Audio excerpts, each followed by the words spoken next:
Muy buenas noches, señoras y señores, muchísimas gracias por estar un miércoles más aquí en El Toro por los Cuernos.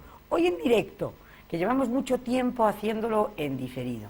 Entonces, hoy en directo tienen ahí el número de teléfono y pueden llamar cuando quieran y como quieran, porque hoy tenemos un invitado pues muy especial. Es José Manuel Rey Varela. Decir José Manuel Rey Varela, bueno, pues todos ustedes saben quién es José Manuel Rey Varela. Consellero de Política Social, ex alcalde de Ferrol, presidente del Partido Popular de Ferrol. ¿Qué más, José? Bueno, yo creo que con eso es suficiente, ¿no? Aunque la mejor definición para mí es ser ferrolano, ¿no? Con independencia de los cargos, yo creo que es algo que ha marcado siempre mi vida y, bueno, pues yo que estoy en la actividad pública, digamos que para mí es un honor que todo el mundo, más que diga ahí viene el consellero de Política Social, pues diga ahí está el consellero de Ferrol. Para mí es un honor y ya digo, creo que es una manera de ser, ¿no? Hacía mucho tiempo que Ferrol no estaba representado en las consellerías de la Xunta, ¿eh? Pues nada, desde Juan Fernández. Desde Juan Fernández, efectivamente. Pasaron efectivamente 20 años, fíjate, sin que Ferrol tuviese un consellero, ¿no? Bueno, pues es de las cosas que le ha pasado muchas veces a esta ciudad, ¿no? Que muchas veces no ha tenido peso político donde de verdad se toman decisiones importantes y decisiones que nos afectan, ¿no? Y por eso creo que es bueno que nadie renuncie a Ferrol por encima de todo, con independencia del cargo que pueda tener en cualquier momento. Tú en este momento tienes un cargo muy importante y una consellería muy importante, porque me acabas de decir que es la tercera consellería en presupuesto, que es política social. 700 millones de euros de presupuesto y muchos retos. Pues efectivamente, ¿no? Cuando yo entro en el gobierno, en octubre del año 2015, estábamos empezando a percibir el final de la crisis económica. Yo creo que todo el mundo recuerda, bueno, pues aquellos años como unos años durísimos, durísimos para las familias, durísimo para las empresas y durísimo, hay que también decirlo, para la administración, ¿no? Porque al final los presupuestos de la administración no duelen tanto, porque no, al ser de todos, pues no lo ve cada uno como propio, pero son el reflejo de lo que pasa en cada casa y de lo que pasa en las empresas, ¿no? Que son quienes pagan los impuestos y al final los que configuran los recursos públicos, ¿no? En aquel momento, efectivamente, todos los indicadores macroeconómicos atestiguaban que estábamos saliendo de la crisis y el presidente Feijóo decide crear en Galicia una consellería, la Consellería de Política Social, con un objetivo. El objetivo era en aquel momento nada más y nada menos que devolverle a las familias el esfuerzo que habían hecho en la crisis económica, ¿no? Por tanto, eso se podía quedar solamente en un objetivo político, en una gran declaración en el Parlamento, o realmente creaba una consellería con fuerza burocrática, con una buena implantación territorial y después con un apoyo presupuestario, ¿no? Yo lo digo siempre, las palabras están muy bien, pero si detrás de las palabras no hay presupuestos, no hay políticas y no hay gestión, ¿no? Y por lo tanto, bueno, pues desde aquel momento en el que se creó la consellería, hace algo más de 2 años ahora, pues hemos aumentado muy considerablemente el presupuesto que gestionamos de todos los gallegos. Este año que acabamos de empezar, el 1 de enero del año 18, bueno, pues lo estrenábamos superando efectivamente la barrera de los 700 millones de euros, ¿no? Que es la cantidad más alta invertida nunca en políticas sociales en Galicia, ¿no? Invertir en políticas sociales es efectivamente tratar de devolverle a las familias ese esfuerzo muy especial que hicieron en la crisis. Empezamos por la parte de las familias, potenciando a los nacimientos en Galicia, aquellas familias que daban el paso de tener hijos y por tanto de conformar una familia, ese primer núcleo de familia. Yo lo digo siempre, al final, antes de haber administración, había familias. La familia es la base de la sociedad y por tanto apoyar a las familias es la mejor manera efectivamente de cumplir ese objetivo que el presidente Feijóo nos marcó, que era, bueno, pues ayudar más a las familias, ¿no? Empezamos por la familia, seguimos por los mayores y después tenemos otros dos ámbitos de actividad también muy importantes, que es la juventud y la discapacidad. Estos son los grandes ejes, digamos, de la consellería que yo presido. Bien, tú decías, bueno, me parece que tenemos una llamada. Yo les pediría que llamaran dentro de 10 minutitos, por lo menos, pero bueno, ya que nos ha llamado, pues venga, vamos a dar paso a la llamada, José, la primera llamada, ya tenemos esta noche. Buenas noches. Hola, muy buenas noches. Adelante, por favor. Bueno, quería hacerle dos preguntas al consejero acerca de la... Bueno, ¿Hola? ¿Sí? Vale. Me preocupa mucho el estado de parálisis en el que se encuentra actualmente la ciudad. Me preocupa que no tengamos unos presupuestos y que a causa de esto no se haya llevado a cabo ni una sola inversión importante para los ferrolanos desde el ayuntamiento. Lo peor de todo es que nos encontramos ante un gobierno ciego, sordo, un gobierno que no oye ni escucha, un gobierno que ignora deliberadamente nuestras necesidades, que no nos recibe. Ha sido falta de voluntad sin tenernos en cuenta. Y lo que me gustaría saber es ¿qué opinión le merece al consejero la situación que estamos atravesando en la ciudad? Y la segunda pregunta es, ¿cuáles serían, en su opinión, los pasos a seguir para obtener una efectiva recuperación? Muchísimas gracias. Muchísimas gracias a usted. Más o menos has escuchado bien lo que Sí, había había dicho. un poco de acople, pero sí, pero podido... bueno, pero la cuestión, la parálisis municipal de Ferrol en este momento, o sea, está ya subido, es real, es todo el mundo en la calle está que se echa las manos a la cabeza, porque aquí parece que de repente se ha congelado todo y no ha ocurrido nada. Bueno, pues yo que ahora lo veo con una cierta distancia, aún desde la cercanía, como decía antes, ¿no? Sí que puedo decir que, bueno, pues esta ciudad ha vivido en muchas ocasiones una situación de parálisis que al final es consecuencia de la inestabilidad política, ¿no? Tenemos una ciudad compleja, una ciudad, bueno, pues con muchos movimientos políticos, con mucha información, con gente muy activa, y desgraciadamente en 40 años de democracia solamente hemos tenido un gobierno con mayoría absoluta, que fue el gobierno que yo pude encabezar durante 4 años en la ciudad, ¿no? Creo que las mayorías son fundamentales para que los proyectos puedan realizarse. Yo antes hablaba de la Xunta de Galicia, pues en Galicia los gallegos apostaron por una mayoría absoluta del Partido Popular y eso es lo que permite que a día 1 de enero del año 18, pues los presupuestos del año 18 empiezan y por lo tanto se pueda empezar a gastar, se pueda empezar a planificar y se puedan empezar a proyectar proyectos, ¿no? Esto se veía venir, ¿no? Se veía venir porque, ya digo, no es más que la repetición de lo que nos ha sucedido en muchas ocasiones. Coaliciones de partidos que pierden las elecciones que se juntan solamente para desplazar al partido que ha ganado las elecciones y que al día siguiente rompen. Pues esto es lo que ha sucedido aquí en muchas ocasiones en Ferrol y así nuestra ciudad ha estado como ha estado durante muchos años y esta es la consecuencia de lo que tenemos. Era la otra pregunta. La solución es que todos seamos capaces de anteponer el interés de la ciudad por encima de los intereses de partido. Yo creo que aun a pesar de que haya un gobierno con el que no compartimos casi nada, para empezar porque no representa a la mayoría de los ferrolanos, sino que fue votado aproximadamente por el 20% de los ferrolanos, lo que es una anomalía desde el punto de vista político, totalmente democrático, pero una anomalía es que pueda gobernar quien tiene el 20% de los apoyos, ¿no?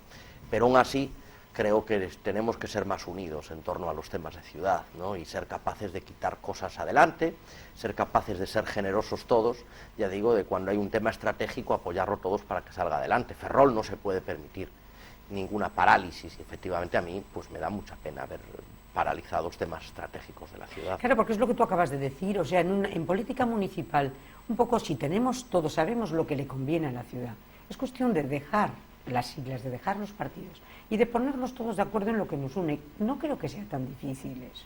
Bueno, yo efectivamente no creo que no es difícil.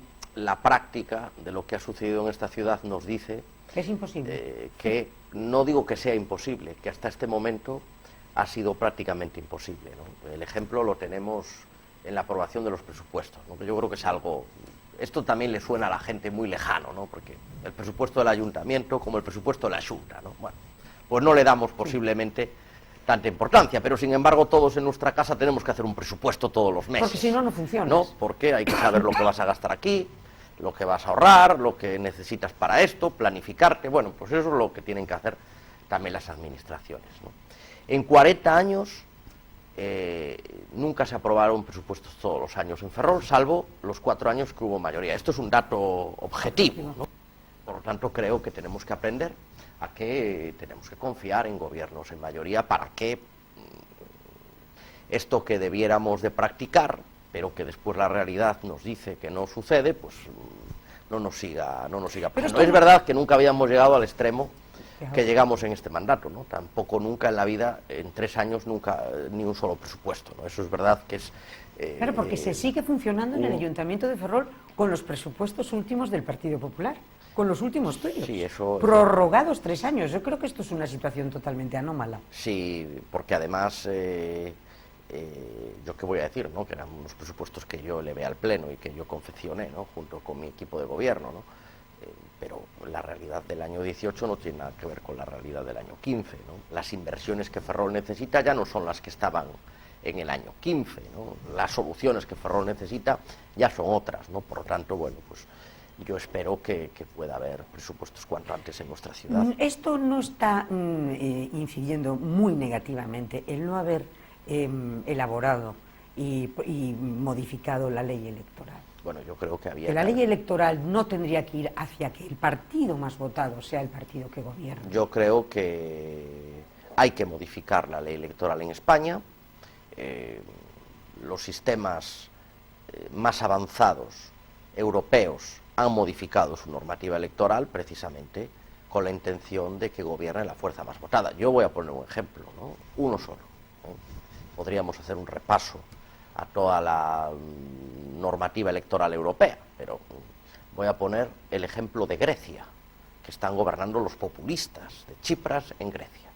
Claro, no han quitado mayoría absoluta, pero hay una prima de 50 diputados al que gana las elecciones, y por tanto gobierna quien gana.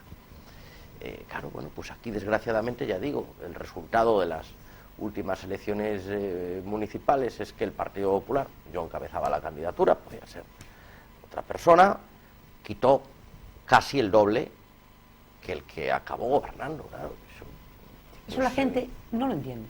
O no sé, es que creo que no se puede entender, ¿no? Ahora lo estamos padeciendo y de una manera muy, muy, muy peligrosa, por ejemplo, en Cataluña.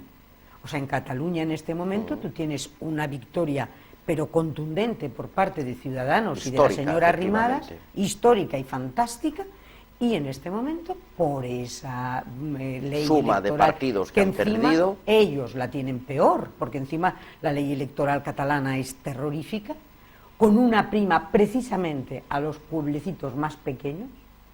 Bueno, pues nos encontramos con lo que nos encontramos. Sin ir más lejos, la política española lo ha padecido. Esa prima de tanto a partidos vascos como a partidos catalanes ha supuesto que los que quieren precisamente cargarse la unidad de España sean los que tienen en este momento las decisiones más importantes. PNV y Convergencia. ¿Qué creo yo que... ¿Cómo no se cambió? ¿Qué creo yo que ha pasado? Bueno, pues que precisamente no ha habido esa generosidad por parte de los dos grandes partidos en España, ¿no? Del Partido Popular y del Partido Socialista. Creo que emergiesen los populismos pues tiene mucho que ver precisamente con esa falta de acuerdo en torno a temas básicos de los dos grandes partidos, ¿no? ¿Qué pasa?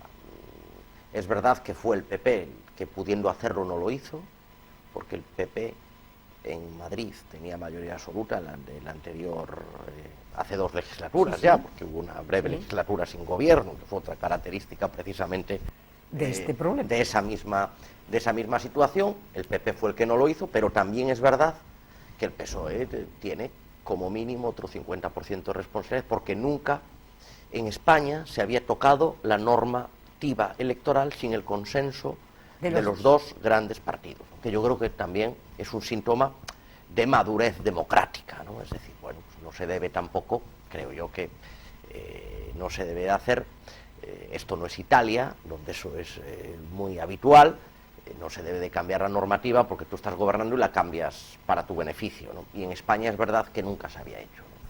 Bueno, yo creo que las culpas pues hay que repartirlas a mitades, ¿no? Entre el PP y el PSOE por no haberlo hecho, ¿no? Porque lo que es una realidad es que eso sí se puede acometer sin modificar la Constitución. No requiere... Efectivamente, o sea, no requiere una modificación, pero sí una un modificación acuerdo de entre una los ley dos. orgánica, Efectivamente. que es la Ley Orgánica de Régimen Electoral General, que ya digo, se puede modificar con mayoría absoluta, no hubiera hecho falta técnicamente ese acuerdo, pero yo también creo que no haberla modificado con acuerdo hubiese sido prácticamente, y desde luego estoy convencido que la izquierda lo hubiera dicho en el minuto número 1, un golpe de Estado democrático, no cambiar la ley electoral con un mínimo consenso. Bueno, ¿qué estamos padeciendo? Pues estamos padeciendo... Yo confío que se cambie. Estamos padeciendo pues que esa generosidad que hubo en la transición. Yo soy un hijo de la transición, nací a finales del año 75, Franco ya había muerto, por lo tanto no tengo ningún tipo de complejo en ese sentido, como toda una generación de españoles que hemos nacido con la democracia. Creo que tenemos que aprender mucho de lo que fueron capaces de hacer en la transición los partidos políticos y los españoles con ese ejercicio de ser capaces de ponerse de acuerdo en lo importante, de pactar temas importantes, y por lo tanto yo creo que hay que reivindicar ese espíritu de la transición, ¿no? Por eso a mí me enfada tan terriblemente cuando veo a algún líder político, también de mi misma generación, decir es que nosotros no nos identificamos con la transición porque nosotros no la votamos. Pues yo todo lo contrario, y quiero decirlo. Yo me identifico plenamente con esa generosidad que tuvieron los españoles, que desgraciadamente ahora en el mapa político pues está siendo muy complicada. Yo, como tú, confío en que podamos volver a la cordura, los grandes partidos españoles, y llegar a ese acuerdo, visto lo que ha sucedido en el año 2015 en casi todos los ayuntamientos de España, donde al final han gobernado los ayuntamientos partidos que han perdido las elecciones, ¿no? Ha pasado en Ferrol, ha pasado en La Coruña, ha pasado en Madrid y ha pasado en muchos otros ayuntamientos. Y ahora está pasando en Cataluña, con la importancia que tiene, porque esto ha sido un desafío tremendo al Estado de Derecho en España. O sea, lo que ha ocurrido en Cataluña, ¿a ti qué te parece? Pues que, como se ha definido por parte de muchos comentaristas políticos, ha sido el golpe de Estado más importante ya que hemos tenido la democracia, ¿no? El 23F duró una noche, este desgraciadamente ya está durando demasiado, ¿no? Y sigue. Y desgraciadamente con este bloqueo en el que nos podemos encontrar puede seguir, ¿no? Y sobre todo, yo quiero aquí reivindicar la importancia que tenemos todos los españoles, ¿no? Porque a veces ya incluso todos nosotros decimos, bueno, pues esto es un tema de Cataluña, ¿no? Yo creo que es una sensación ya de hartazgo, ¿no? Viendo, ¿no? Bueno, pues lo increíble de los resultados, bueno, pues yo creo que todos ya decimos, bueno, pues que se arreglen los catalanes. No. Esto nos está afectando a todos los españoles, ¿no? Hay ya datos muy serios del Banco de España, datos muy serios del Servicio de Estudios del BBVA, que es uno de los servicios de estudio más acreditados a nivel financiero de España, que nos están diciendo muy claramente que la economía española, por lo tanto la economía de todos nosotros, se está viendo resentida como consecuencia de lo que está sucediendo en Cataluña, ¿no? Por lo tanto creo que a todos nos está yendo al bolsillo y a todos nos está amenazando la recuperación económica en España y por lo tanto la recuperación económica en Galicia, ¿no? El presidente Feijóo habla de un dato muy habitualmente, ¿no? Que a Galicia la independencia de Cataluña le cuesta de entrada 70 millones de euros, ¿no? Por lo tanto estamos viendo que nos está que a todos ¿no? nos afecta la locura de Cataluña. ¿Y cómo le ves? ¿Cómo ves la salida? ¿Ves nuevas elecciones en el panorama? Bueno, yo creo que va a tener que haber nuevas elecciones en Cataluña, efectivamente, ¿no? Estamos viendo ayer mismo la dimisión de Mas, pues aunque cueste decirlo, a mí mismo me cuesta un poco decirlo, era lo último de la antigua convergencia y por lo tanto el PDeCAT está evolucionando hacia la radicalidad más absoluta, ¿no? Es decir, cuando digo que Artur Mas era la parte más moderada del independentismo y se ve forzado a dimitir, bueno, pues vemos en qué manos podemos estar, ¿no? Por lo tanto, yo lo que veo es repetición de errores, aplicación del artículo 155 y por lo tanto una situación sin salida para Cataluña. Cataluña en este momento, ¿no? Desgraciadamente, yo lo veo así, ¿no? Y por Sí, eso... sí, comparto totalmente contigo lo que dices. Ojalá pudiese ser más optimista, ¿no? Pero al final los resultados también han sido los que han sido. Efectivamente, con la norma electoral, pues quien es más votado no puede gobernar, lo que comparto plenamente que no es normal. Pero también es verdad que, vista la norma electoral que tenemos, pues es verdad que no suman los votos tampoco del constitucionalismo, ¿no? Lo cual, pues hasta resulta difícil de entender y que también, pues seguramente hunde sus raíces en lo que ha pasado en estos 40 años en Cataluña, ¿no? La educación, la inmersión lingüística, bueno, pues políticas que han llevado a varias generaciones a creerse aquello de España nos roba, España nos agrede, y bueno, pues Cataluña... Ha sido una política de abandono también por parte de los dos grandes partidos, tanto del PP como del PSOE, en la que no han dejado hacer. Han dejado hacer porque, claro, dependía seguramente su mayoría en un momento determinado de Jordi Pujol, como dependió de Arzayus. Entonces, sí, claro, se han dejado ir. Sí. Y desgraciadamente, pues ahí están los resultados. Esto, como tú muy bien dices, es un proceso que lleva ya desde hace 30 años metiendo veneno, y claro, desactivarlo en 4 días no. Necesita generaciones, ¿no? Nunca ha calado tampoco en la sociedad catalana, efectivamente, la creencia de un proyecto de Cataluña que no fuese en torno al independentismo, ¿no? De un proyecto de gobierno, ¿no? Yo creo que todos nos tenemos que echar la culpa en eso también, ¿no? Porque efectivamente hay comunidades históricas como el País Vasco, como Galicia, con una fuerte identidad, también como Cataluña, no vamos a pensar que seamos menos en cuanto a nuestra idiosincrasia como pueblo gallego, con una lengua propia, con una cultura propia y demás, donde fuerzas de carácter estatal, es decir, con un proyecto completo de España, han sabido combinar ese carácter de que ser, bueno, yo recuerdo aquella frase de Fraga de ser gallego es nuestra forma de ser españoles, ¿no? Bueno, pues eso es algo que en Cataluña nunca hemos conseguido que cuajase, que ser catalanes es nuestra forma de ser españoles. Pero es que incluso se ha abandonado a los españoles que se sentían españoles en Cataluña, porque cuando se les ha obligado a rotular en catalán exclusivamente toda la cuestión de inmersión lingüística, cuando los padres en este momento están absolutamente perseguidos si quieren que sus chicos estudien más o menos, pero no solo en catalán, sino también en español.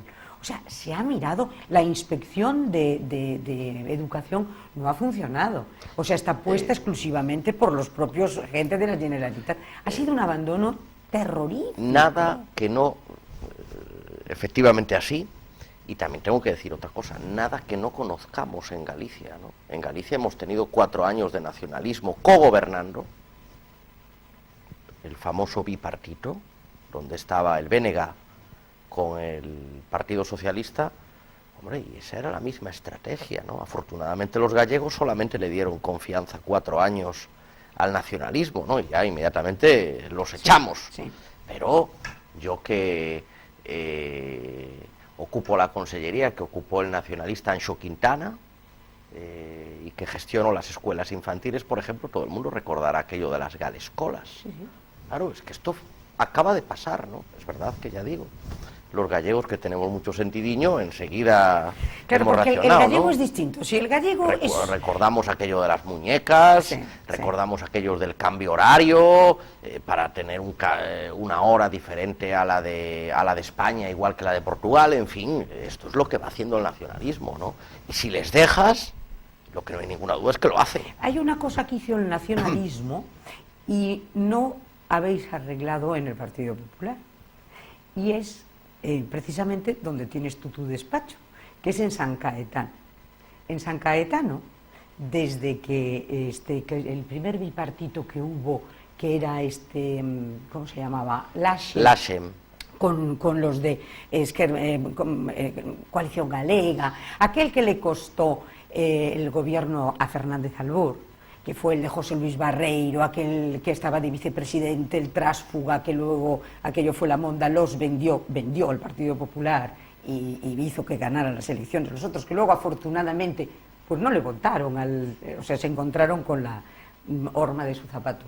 Pero desde entonces ondea en exclusiva en San Caetano, arriba, en un único mástil, la bandera gallega.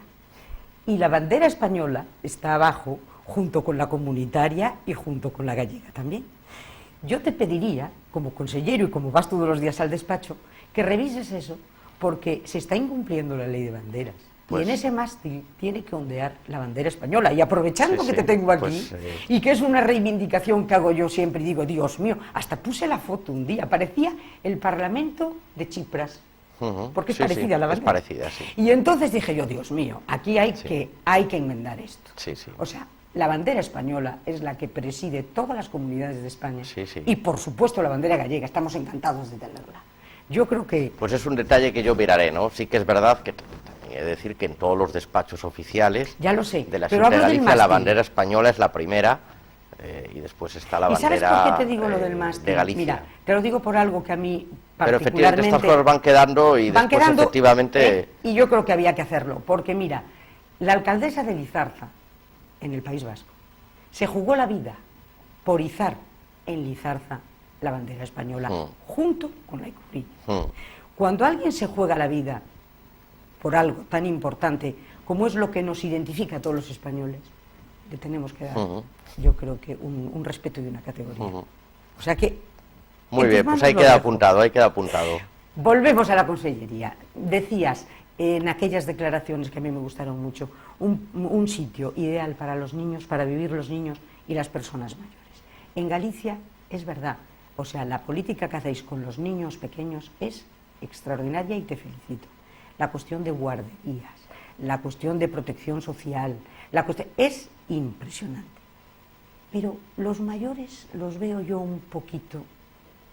Pues efectivamente, hacen falta plazas de residencia, ¿cómo ves la cosa? Hemos conseguido en este tiempo que efectivamente Galicia sea la comunidad autónoma de toda España con mayores apoyos a la natalidad y con mayores apoyos a la familia, ¿no? Estamos destinando a políticas de familia más de 100 millones de euros, ¿no? Hemos creado la tarjeta Benvida para todos los niños que nacen, con ayudas mensuales. Acabamos de aprobar que los niños que empiezan a nacer desde el 1 de enero del 18 no solamente van a tener un año de ayuda, sino que van a tener 3 años de ayuda, es decir, estamos en la línea, no de comunidades autónomas españolas, que vamos muy por delante, sino en el camino de los países nórdicos, que es a los países a los que le queremos copiar, porque han hecho una apuesta muy importante por la familia, y efectivamente ahora con el ejemplo de lo que hemos hecho en familia queremos aplicarlo a los mayores, ¿no? Por tanto, este año vamos a tener un crecimiento económico importante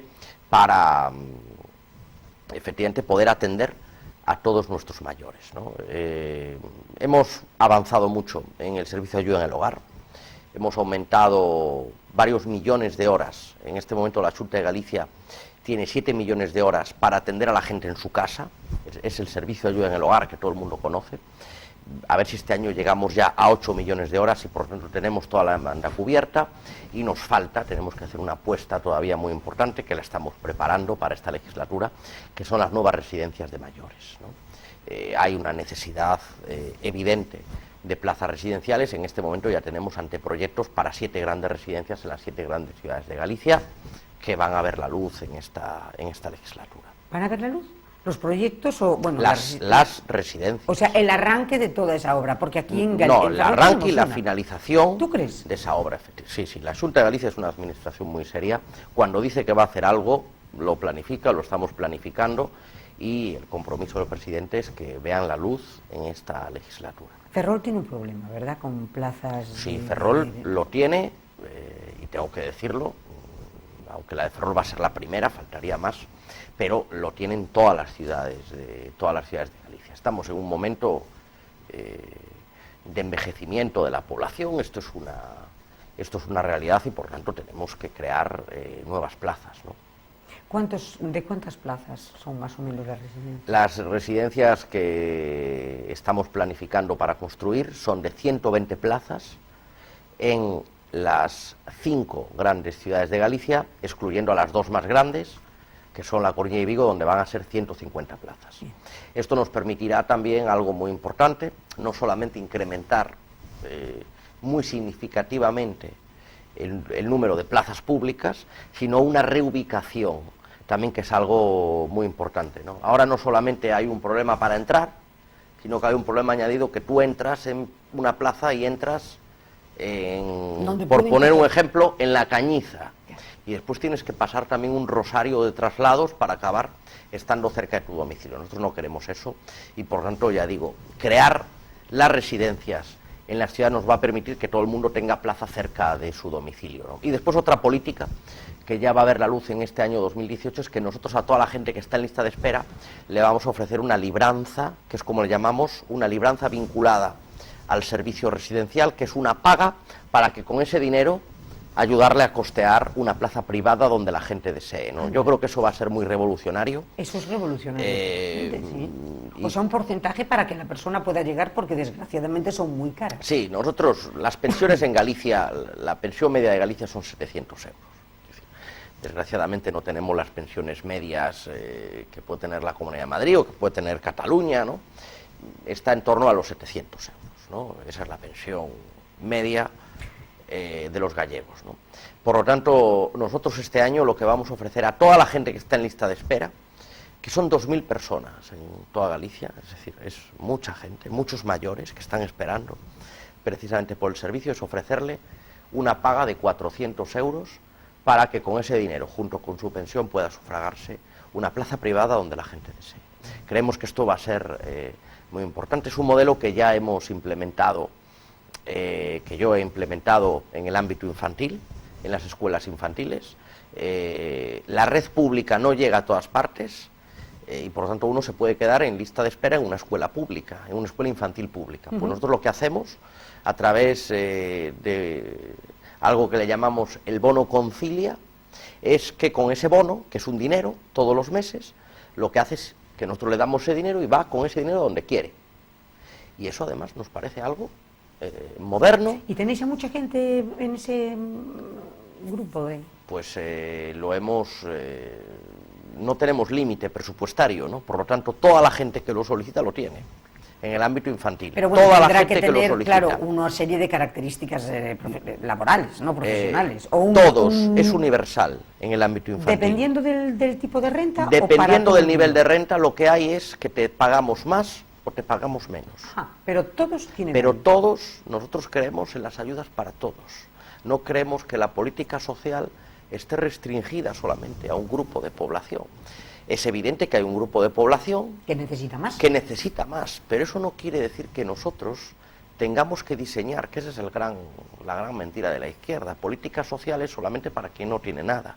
Quien no tiene nada tiene que tener más apoyo, pero todo el mundo tiene que tener respuesta a sus necesidades sociales, porque las políticas sociales, ya digo, son para toda la población. Por lo tanto, en este momento en Galicia, en el ámbito infantil, de las escuelas infantiles, cualquier persona que solicita una plaza pública, si no tiene esa plaza pública, porque a la plaza pública sí que hay unos criterios de entrada que favorecen más, efectivamente, a quien tiene menos recursos, y una serie de criterios, favorecen también más a quien trabaja con respecto a quien no trabaja, porque son un elemento de conciliación también muy importante. Si trabajan los dos, hay más posibilidades de que entren, etcétera.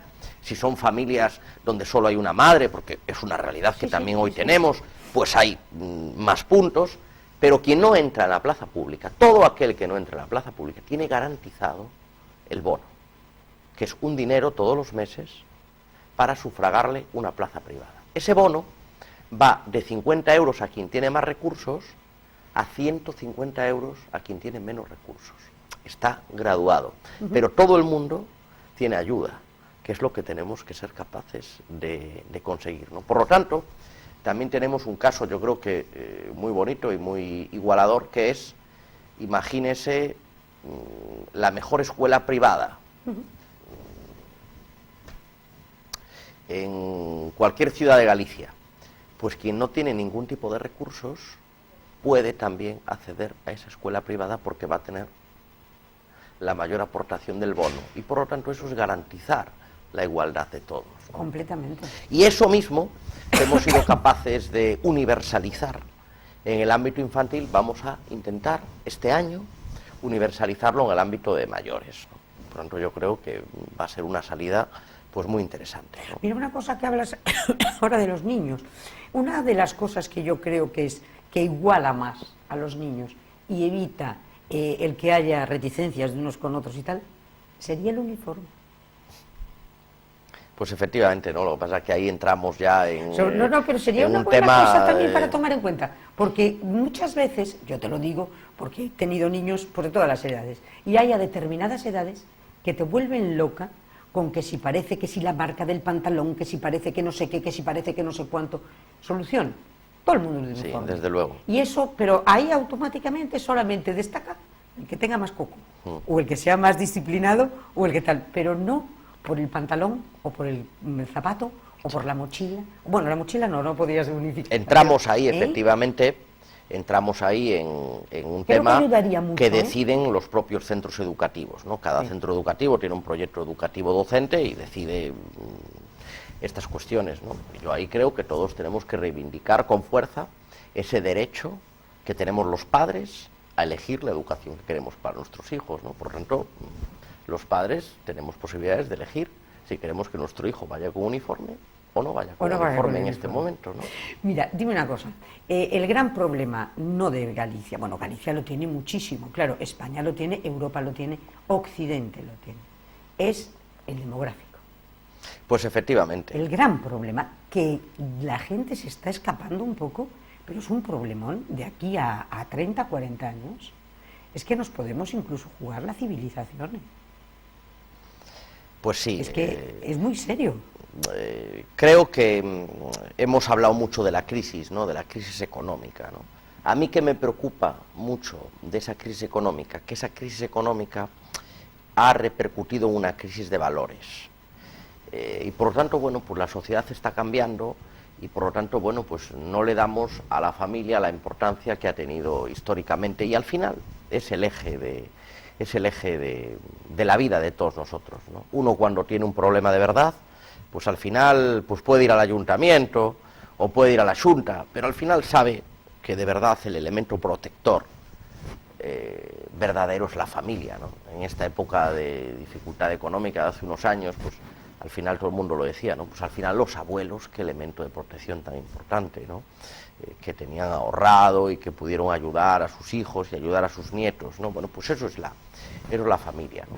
A medida que deterioramos a la familia en el número, pues estamos deteriorando a la sociedad, ¿no? Hay un dato muy preocupante, que es el índice de fecundidad. En este momento en Galicia ese índice está en el 1,12, es decir, 1,12 hijos por mujer fértil, que es de los más bajos existentes en Europa, ¿no? En España ese índice está en el 1,3. Tampoco mucho. En Europa está en el 1,5, pero para garantizar la continuidad, pues hace falta un 2,1. Es decir, 2 hijos por mujer, 2 hijos por familia, ¿no? Por lo tanto, ¿cuál es la situación? Galicia lleva 40 años con ese índice claramente por debajo del 2, por lo tanto llevamos 40 años perdiendo población. España lleva 2 años y Europa en los próximos años va a entrar también en una pérdida de población, ¿no? Las proyecciones de no cambiar nada en el 2050 Galicia, y es muy preocupante, tendría 1,7 millones de habitantes. En este momento tenemos 2,7 millones de habitantes. A eso hay que unirle otro dato. En este momento tenemos un 24% de población mayor de 65 años. En el año 2050 tendríamos de ese 1,7 el 35% de población mayor de 65 años. España iría por ese mismo camino, Europa iría por ese mismo camino y sin embargo el planeta ganaría población. Por lo tanto, al final, el viejo continente lo que haría es perder importancia económica y de influencia en el conjunto del planeta, cuya proyección de población es 9.000 millones de habitantes, ¿no? No, u otro tema, el viejo continente, es decir, la gran Europa, se convertiría en Europa musulmana, porque mientras el índice de población ese escalofriante que tú me acabas de poner encima de la mesa, la comunidad musulmana, por ejemplo, tiene 8, 10, 12, 15, y con la poligamia ya no te quiero ni contar. Por lo tanto, cuando yo hablaba de cambio de civilización, me estaba refiriendo a eso. Ya lo vaticinó en su día Mahoma, y ya lo vaticinó el Ben Bella, aquel presidente de Argel. El vientre de nuestras mujeres serán nuestra gran victoria. Por lo tanto, es un tema muy preocupante para la civilización occidental si no quiere pasado mañana estar en manos de la civilización musulmana. Entonces yo lo veo así tan claro que no lo puedo ver más. Soluciones. Europa se ha puesto las pilas y yo tengo aquí una serie de datos de ayudas que hacen, por ejemplo, Alemania, Francia e Inglaterra, te lo cito porque son países más o menos de nuestro tamaño. Luego, claro, también tenemos Austria, tenemos Dinamarca, son países mucho más pequeñitos que lo tienen más fácil. Pero, por ejemplo, fíjate tú, las ayudas por hijo a cargo.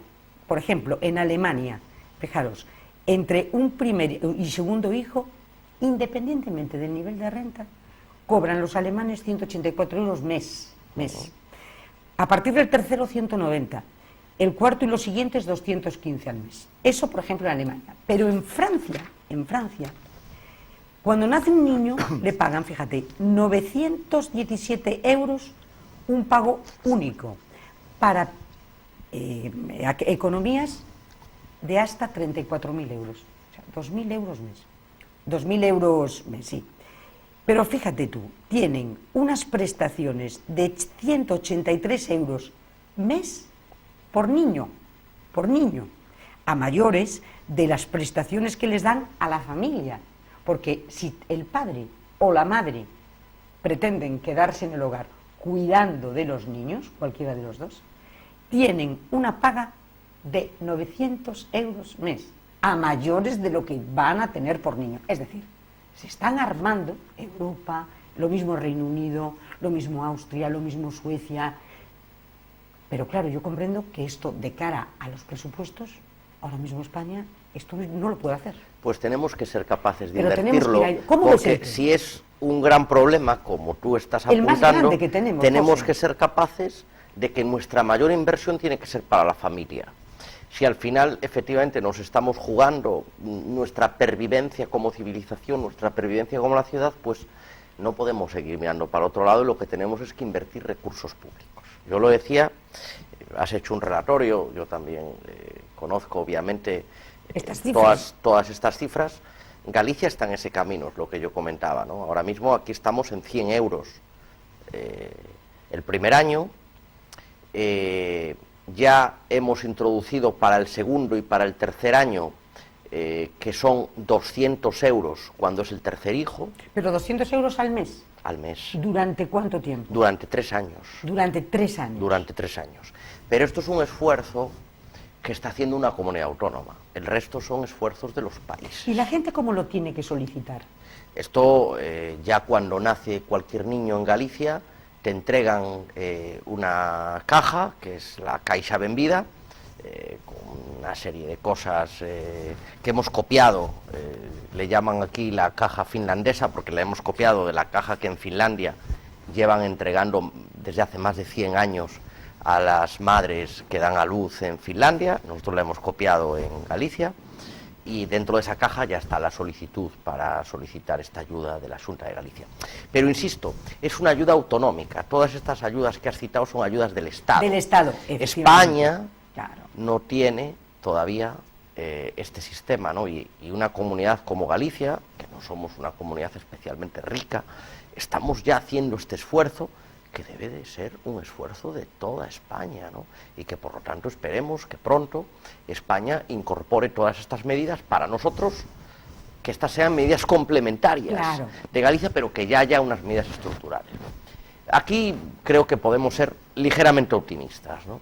En la última conferencia de presidentes autonómicos se acordó, a iniciativa de nuestro presidente, el presidente de Galicia, crear la figura de la comisionada del gobierno para el reto demográfico, que además es una gallega de Ourense, ¿no? Que bueno, tiene como misión en los próximos meses presentar la estrategia española para el reto demográfico con las medidas concretas, bueno, pues precisamente para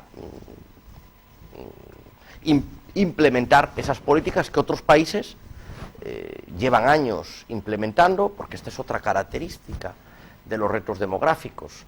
¿Por qué muchos políticos no apuestan por actuaciones demográficas? Porque los efectos no se ven en las próximas elecciones, claro, son a largo sino plazo. que los efectos son a muy largo plazo. Todo lo que estamos haciendo en Galicia no se va a ver en las próximas elecciones autonómicas, ni siquiera en las siguientes. Se va a ver dentro de 20 o de 30 años, ¿no? Que es donde se ven los movimientos demográficos. Entonces, esperemos que España, ya digo, avance en ese camino. Yo ya he estado en Madrid en varias reuniones precisamente con la comisionada, viendo medidas para implementar en España. Y por otro lado, Galicia, con independencia de lo que haga España, va a seguir trabajando, ¿no? Nosotros aquí hemos constituido el año pasado el Observatorio Gallego de Dinamización Demográfica. Hemos metido dentro del observatorio a todas las fuerzas políticas, hemos metido a las universidades, hemos metido a los sindicatos, hemos metido a los empresarios y a los ayuntamientos para alcanzar un gran pacto en torno a los retos demográficos. ¿Por qué? Porque igual que los efectos no son rápidos, lo que no nos podemos permitir es que cada 4 años cambien las políticas demográficas, y por lo tanto necesitamos un acuerdo que nos permita que Galicia, con independencia del gobierno que tenga, va a seguir teniendo los mismos apoyos a las familias en el ámbito demográfico. Bueno, precisamente el próximo lunes tengo una nueva reunión de ese observatorio que yo presido. El objetivo que ha marcado el presidente Feijóo es que este año tenemos que tener cerrado ese acuerdo, y no solamente un acuerdo, sino que el presidente lo que quiere es una ley de impulso demográfico de Galicia. Y por lo tanto vamos a ser Galicia la primera comunidad en España que apruebe una ley donde efectivamente se discrimine claramente a las familias que tengan más hijos. Si esto es un objetivo, no solamente se trata de ayudas, que también, y las vamos a seguir poniendo, sino de ir a discriminación en torno a temas muy concretos que están, bueno, pues afectando fundamentalmente a la mujer a la hora de tener hijos. A la hora de tener hijos y a la hora de la mujer se esgrimen una serie de circunstancias. Por un lado, la cuestión económica, que yo no sé hasta qué punto, porque ha habido épocas pues de muy mal, el tema económico estaba muy mal, y los niños y las familias tenían muchos niños. La cuestión de tiempo, la cuestión... Pero lo que veo que no se plantea... Yo creo que... Perdona, lo que no se plantea es la opción de que a una mujer, por ejemplo, como en Francia, a una mujer, a un hombre, a cualquiera de los dos cónyuges, le interese a lo mejor retornar al hogar, controlar su hogar, organizar su hogar y dirigir eso. Y para eso Francia le da una subvención, o una, no sé cómo se llama, o una ayuda, o un salario, o un sueldo, lo que quieras, que al final a lo mejor es muy rentable para la persona que se queda en casa y muy rentable para el Estado. Pues efectivamente, ¿no? Tenemos que ver esa posibilidad que entra dentro de las ayudas directas, ¿no? Claro. Una ayuda directa que pueda suplir una parte de lo que normalmente pues uno en la pareja aporta a la economía familiar, ¿no? Y después yo apunto también otros 2 temas que son, creo que, muy estratégicos y que nosotros vamos a tratar de regular a través del acuerdo, que va a ser de una complejidad también muy grande, que es el tema de los horarios. España, pues somos españoles, tenemos un horario muy latino, muy mediterráneo, pero que no es razonable para la conciliación. no es razonable para la conciliación. Y por lo tanto tenemos que obligar a las empresas a las empresas y a la administración a respetar esos horarios. Creo que los representantes públicos también tenemos que dar un poco de ejemplo, ¿no? Con esa cuestión, ¿no? A mí me invitan a muchas cenas, ¿no? En mi calidad de consellero, ¿no? Como te puedes imaginar, ¿no? Yo tengo por norma no acudir a ninguna cena porque está fuera del horario normal para que un padre pueda llegar a casa y acostar a su niño, ¿no? Bueno, pues eso creo que tiene que partir efectivamente desde, bueno, pues los que ostentamos los mayores rangos de responsabilidad para que después capilarmente se vaya llevando, ¿no? O ser capaces de llevar, pues por ejemplo, al niño al colegio, ¿no? Pues tenemos que ser capaces de dar ejemplo y al menos una vez a la semana pues llevar a nuestro niño al colegio, ¿no? Y por tanto, ya digo, esperemos que en ese sentido una ley no solamente sirva para concienciar, sino que en Galicia podemos tener una ley que acabe obligando. Y ya digo, no se nos escapa la enorme complejidad y la enorme contestación que vamos a tener, ¿no? Pero yo creo que, desde luego, el consellero... Desde luego vais a ser pionero. Va a ser valiente. Sí, va a ser pionero valiente, valiente en este tema, ¿no? De los horarios, ¿no? Y en segundo lugar, hay otro tema que también creo que tenemos que ser valientes, y por eso tenemos a empresarios y a sindicatos en ese observatorio, que es efectivamente garantizar por ley las mismas condiciones para los hombres y las mujeres que son madres y padres. No puede haber una discriminación como existe en este momento entre la baja de maternidad y la baja de paternidad. Una diferenciación que al final conduce a una discriminación. El empresario, cuando está viendo a una mujer en una determinada edad, puede estar pensando que va a sufrir una baja de maternidad en su empresa. Y no me tenemos que ser capaces de que cuando vea a un hombre también pueda estar pensando que puede tener exactamente la misma baja de maternidad que puede tener una mujer, ¿no? Y esos son elementos donde efectivamente creo que tenemos que ser valientes, pero que tenemos que ser capaces de abordar, ¿no? Es un toro complicado, ¿eh? Pues es un toro complicado de lidiar. Pues efectivamente trataremos de coger el toro por los cuernos. Por los cuernos. José, porque nos jugamos demasiado, ¿no? Es que nos jugamos todo. Es que tú has hablado, fíjate, de 20 años, 30 años, has hablado tus premisas. De esas previsiones, y efectivamente. Son escalofriantes. O sea, yo creo que no nos hemos dado cuenta todavía lo que vamos, ¿eh? Pero vamos a algo muy serio.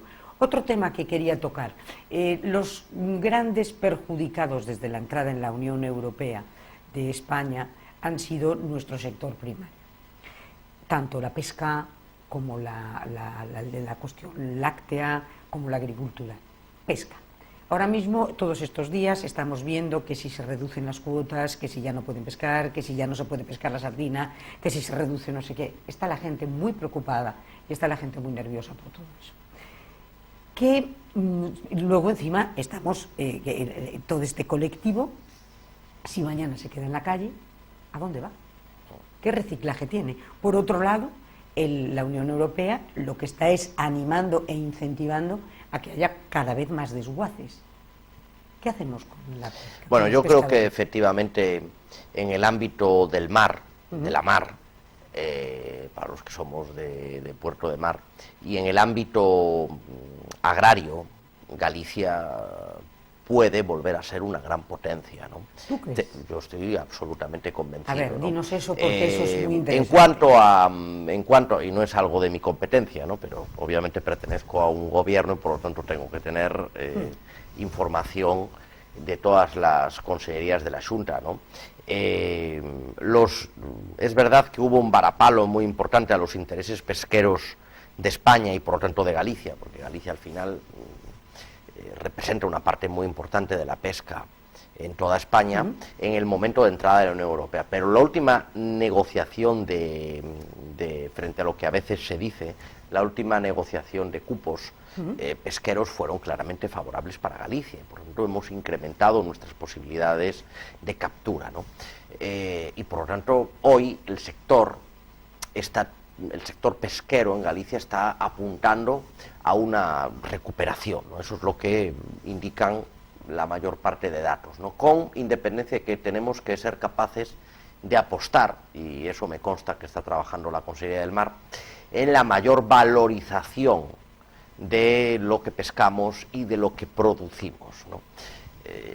Y esto lo ligo también con lo que está pasando en el interior de Galicia, ¿no? Tenemos efectivamente el sector primario de la mar y el sector primario del interior, que es la transformación agraria, ¿no? Fundamentalmente. Yo creo que ahí tenemos una gran asignatura pendiente. El presidente nos lo dice en muchas ocasiones a su gobierno. Tenemos que ser capaces de valorizar más nuestro interior, nuestras actividades agrarias y nuestras actividades forestales. Pero nuestras actividades forestales, por ejemplo, ¿cómo no se termina de hacer la gran fábrica de papel donde no solamente nosotros estemos dando pasta y celulosa, sino todas esas fábricas que transforma y que termina el rollito de papel? Pues, eso no se ve, que eso es el valor añadido. Ese, efectivamente, y estamos convencidos de que al final se va a imponer, ¿no? ¿Qué pasa? Hay una realidad en Galicia también que juega un poco en contra, ¿no?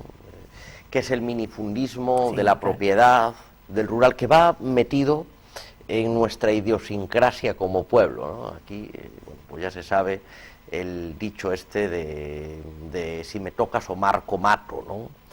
Es decir, que cada uno tiene su parcela y debemos de ser, yo creo que, más generosos en una explotación más conjunta de nuestro medio forestal, ¿no? Yo creo que ahora vamos a tener una oportunidad, ¿no?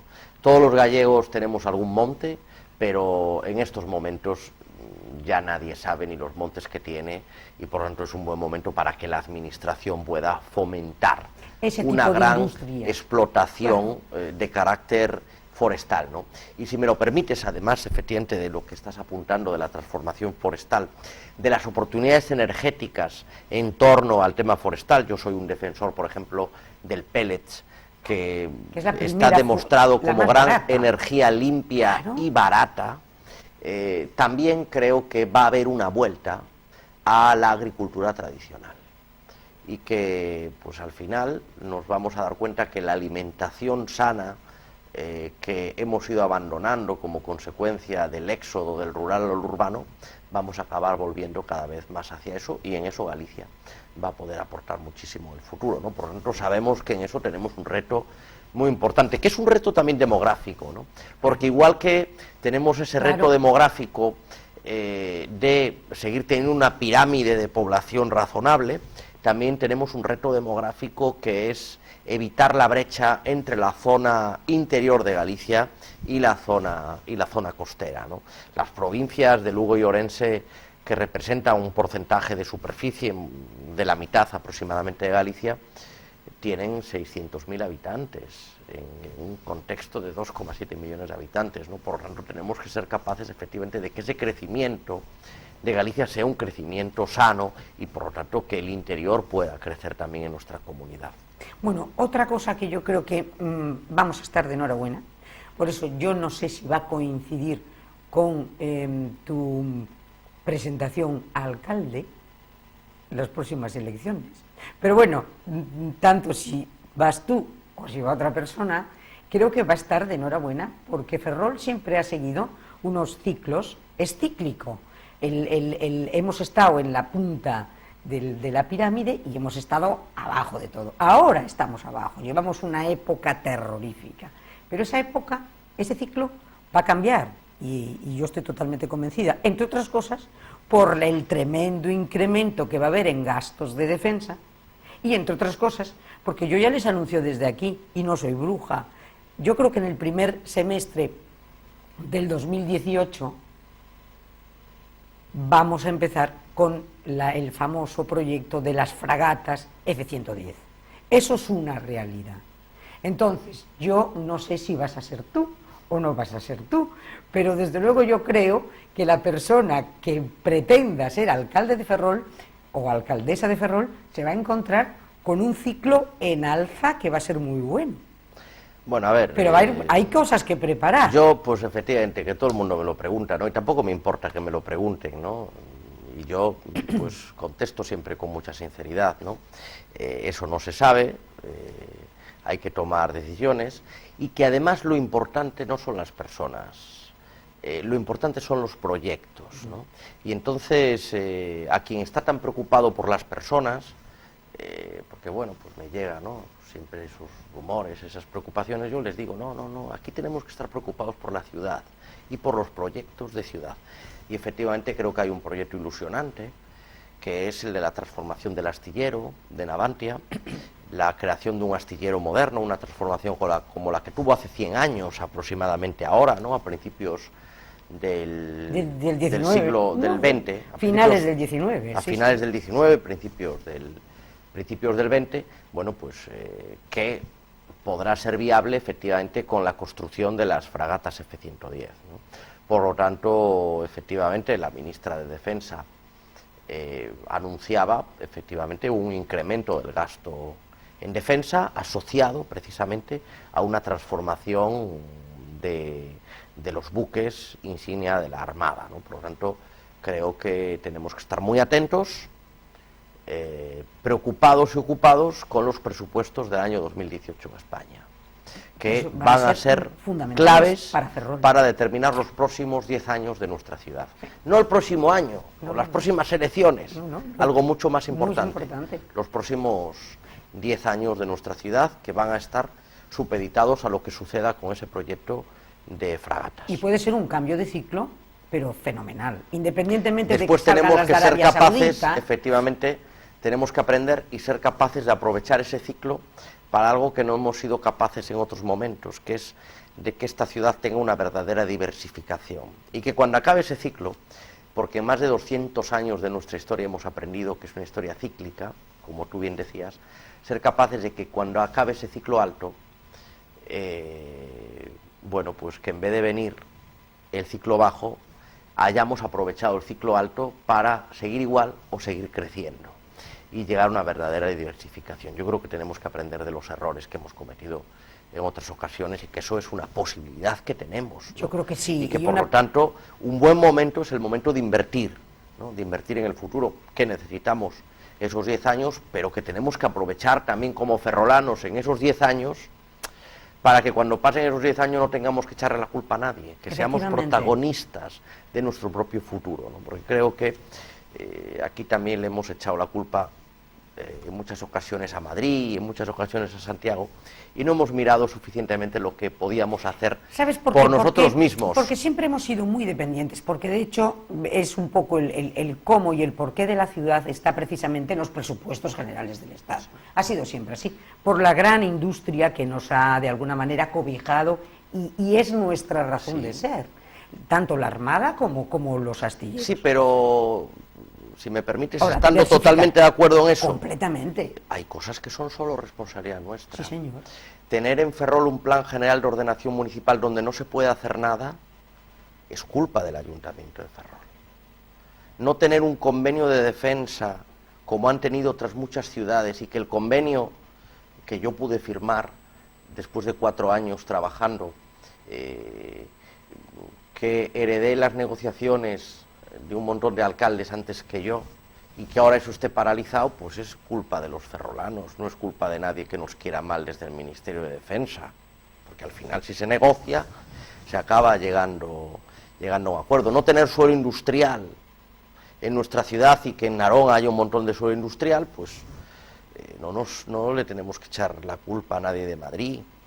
Por lo tanto, ya digo, creo que en cosas efectivamente tenemos que reivindicar lo que a Ferrol le corresponde.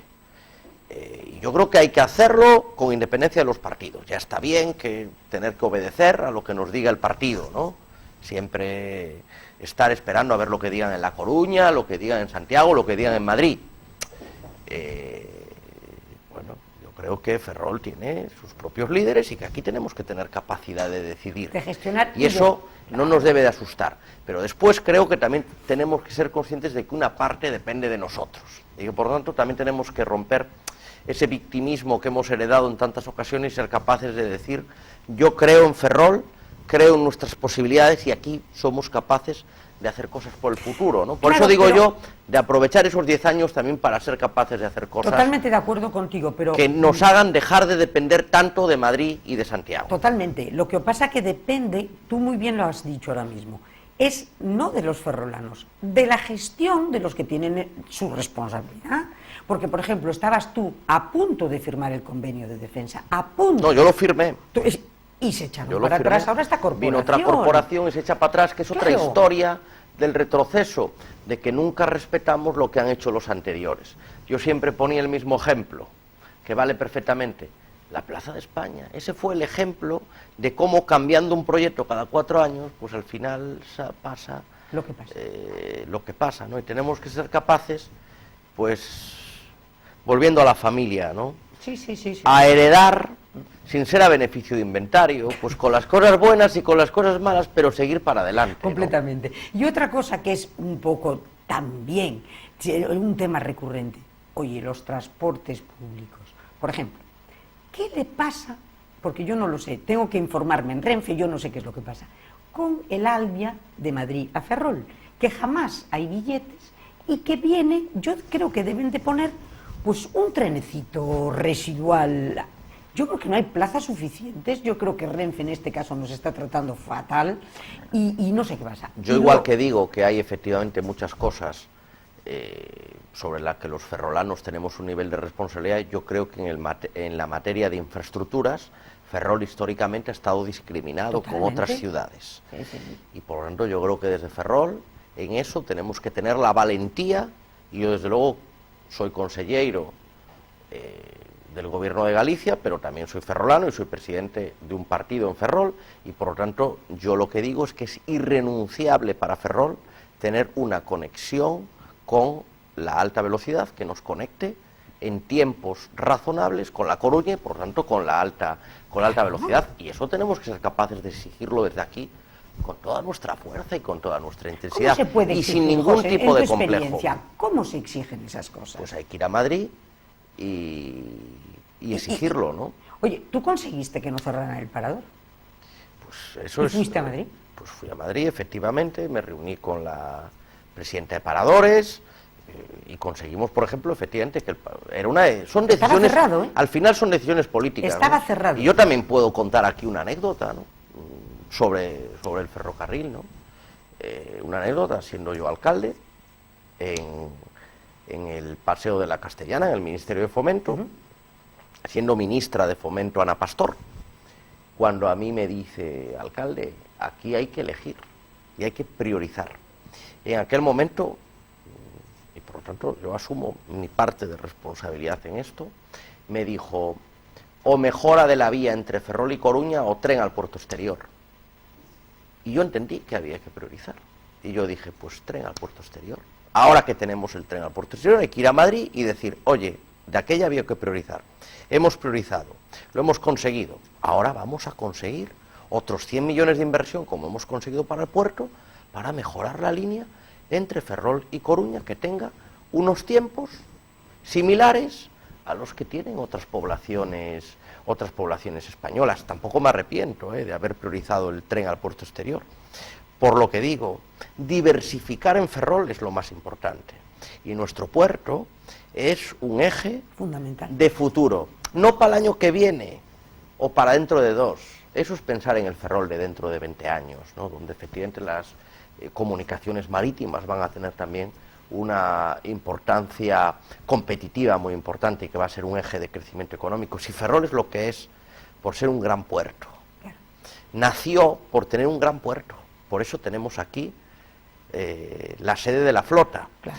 por eso se Tenemos crearon los astilleros que tenemos. los arsenales, por eso se crearon los astilleros y por eso tenemos un puerto mucho mejor que el de La Coruña, Y estamos mucho mejor que el de La pendientes Coruña. de una cosa muy importante. Y por una vez, y por eso me alegro mucho de haberlo hecho, el puerto de Ferrol tendrá ferrocarril mucho antes que el puerto de La Coruña. Ahora efectivamente nos falta esa segunda parte. Nos falta la segunda parte, que ya está en marcha, pero hay otro proyecto fundamental, hablando de puertos, el gran puerto deportivo de Ferrol. Esa es una asignatura pendiente. Bueno, yo creo... Hacer un gran puerto deportivo, una marina con marina seca, un puerto deportivo que otras ciudades, como La Rochelle, por ejemplo, en Francia, que tuvieron un problema con los astilleros, hablando de diversificación y de reciclaje, sería otra cosa fundamental. Está hecho, tenemos el puerto carbonero, que está en desuso. Ahí tienes la opción de tener un maravilloso puerto deportivo. Yo creo que se pueden plantear, con todo el contacto que tenemos con el mar en Ferrol, varias ubicaciones posibles. Por supuesto, creo que es efectivamente una Pero además, oportunidad fíjate qué interesante, muy importante. un puerto que sería el primero que toda la gente, el camino inglés, venían a Ferrol, de todo el norte de Europa, y el primer puerto refugio con el que se encuentran es Ferrol. Pues lo mismo en marina deportiva, vienen los grandes yates de Suecia, de Noruega, de Inglaterra, de Dinamarca, y atracan en este maravilloso lago natural que es nuestra ría, y aquí pasan el invierno, y aquí se los arreglamos, que tenemos los mejores operarios. Eso daría un crecimiento fantástico. O sea, creo que es otra gran industria, aparte de la ría, ya a punto de estar saneada.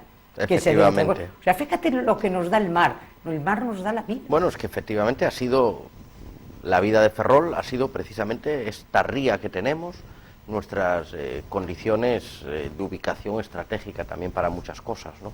Igual que desde el punto de vista terrestre somos una esquina, desde el punto de vista marítimo tenemos una ubicación privilegiada. Una privilegiada. Y ahora ya hemos dejado de ser el Finisterre. Somos el primus terre, que aquí nos van, oye, las rutas marinas que vienen de América, el primer puerto que tocan es Ferrol. Efectivamente. Y ahí está nuestro puerto exterior preparado con un tren maravilloso y a punto.